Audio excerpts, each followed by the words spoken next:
Plus de 120 millions d'Américains sont sous des avertissements météorologiques alors qu'une grande tempête de verglas s'abat sur la moitié du pays.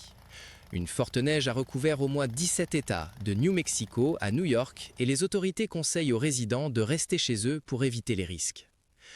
Près d'1 million de personnes sont sans électricité, avec 17 000 vols annulés. Les conditions glaciales ont continué lundi dans la plupart du pays. La gouverneure de New York, Kathy Hochul, a qualifié la situation de siège arctique dangereux.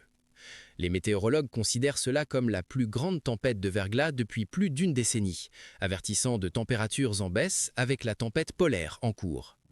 Les températures sont tombées à moins 8 degrés Celsius à New York et moins 26 degrés Celsius au Minnesota. Une jeune fille de 16 ans au Texas est parmi les 10 victimes. Le maire de New York, Zohran Mamdani, a rapporté que 5 personnes sont mortes de froid pendant le week-end, tandis que 2 autres personnes sont mortes en Louisiane d'hypothermie. Plus de 840 000 Américains étaient sans électricité depuis dimanche, principalement dans le sud, où la tempête s'est intensifiée. Le service météorologique national a déclaré que le froid dans le sud pourrait battre des records. La tempête se déplace vers le nord-est, recouvrant de neige des villes comme Philadelphie, New York et Boston. Au moins 20 États et Washington DC ont déclaré l'état d'urgence. Les bureaux fédéraux ont été fermés lundi.